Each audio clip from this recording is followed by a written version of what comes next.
यहाँ पर हमारे साथ में सुदीप अग्रवाल जी हैं श्री ग्रुप बिल्डर से। बहुत बहुत स्वागत है आपका। सबसे पहला सवाल तो यही रहेगा क्योंकि डेवलपमेंट बहुत ज्यादा जरूरी हो जाती है। मथुरा की जब हम बात करते हैं तो डेवलपमेंट किस दिशा में जा रही है और आने वाले 5 साल में, क्योंकि सरकार का गठन अभी हुआ है 2024 में जब लोकसभा चुनाव संपन्न हुए, ऐसे में आने वाले 5 साल में मथुरा का डेवलपमेंट किस दिशा में जाता हुआ नजर आ रहा है? मैं भारत 24 को धन्यवाद टीम को, इन्होंने मथुरा आकर के इतना सुंदर कार्यक्रम आयोजित किया है। आदरणीय सभी संतों को मैं चरण स्पर्श करूंगा और सभी भाइयों को मैं धन्यवाद करूंगा जो मुझे सुन रहे हैं। आज मथुरा जनपद मेरे ख्याल में पूरे वर्ल्ड में छाया हुआ है और मथुरा जनपद की जो ख्याति है पूरे वर्ल्ड वाली है, ना कि भारत के लिमिट है। और मथुरा जनपद में जो भी कार्य किए जा रहे हैं वो देश की छवि बनाने के लिए किए जा रहे हैं। आदरणीय मोदी जी द्वारा, आदरणीय योगी जी द्वारा, दोनों का ही फोकस आज मैं समझता हूं भारत के प्रथम शहर के रूप में मथुरा है।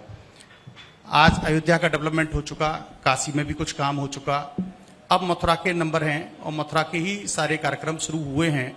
जितने भी कार्यक्रम अभी जो एक संस्था है मथुरा में तीर्थ विकास ट्रस्ट, उसके द्वारा संपन्न किए जा रहे हैं, उसमें सारे ही टास्क जो लिए गए हैं वो बड़े टास्क लिए गए हैं, कोई भी छोटा टास्क नहीं है उसमें। अगर वो सारे कार्य संपन्न होते हैं और चूंकि दोनों पार्टियां बीजेपी की हैं और बीजेपी इस बात पे ध्यान देती है, तो मैं समझता हूं कि आने वाले समय में मथुरा एक भारत देश का सबसे बड़ा ऐसा शहर होगा यहाँ सबसे ज्यादा टूरिस्ट और भक्त दर्शन करने के लिए आते हैं। क्योंकि मथुरा एक ऐसा स्थान है जो देश में नहीं विदेश में भी, और स्थानों पर उतना देश और विदेश दोनों का सामंजस्य नहीं है, लेकिन मथुरा में देश और विदेश दोनों का सामंजस्य, दोनों के ही लोग जो भक्त हैं वो यहाँ आकर के निवास करते हैं। और मथुरा एक छोटा सा वृंदावन नहीं है, मथुरा एक बहुत बड़ा वो है।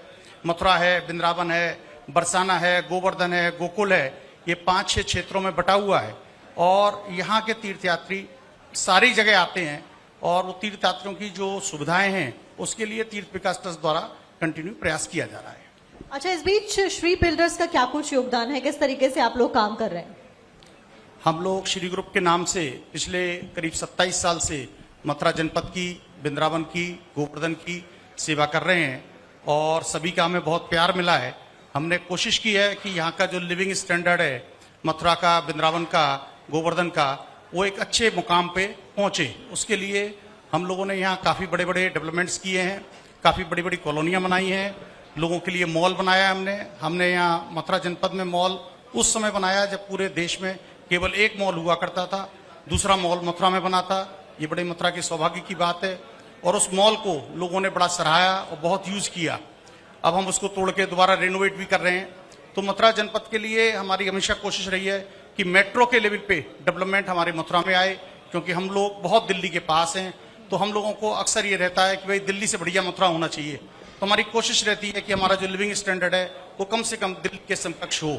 और हमारे प्रयास में लोगों की कोशिश, प्यार से हमने कोशिश की कि यहाँ पर ये संभव हो सके।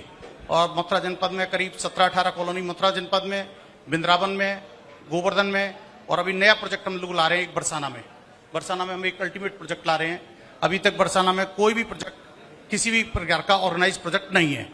तो बरसाना में एक बहुत अच्छी योजना अभी हम लोग इंट्रोड्यूस करने वाले हैं अगले मंथ में, और वहां पर भी लोगों को वही सुख सुविधाएं मिलेंगी जो किसी एक मेट्रो सिटी में मिलती हैं।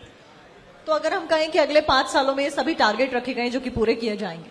हाँ, अगले 5 साल में हमको लगता है कि जो डेवलपमेंट में कमियां हैं, जो लिविंग स्टैंडर्ड की कमियां हैं, वो श्री ग्रुप जरूर पूरी करेगा।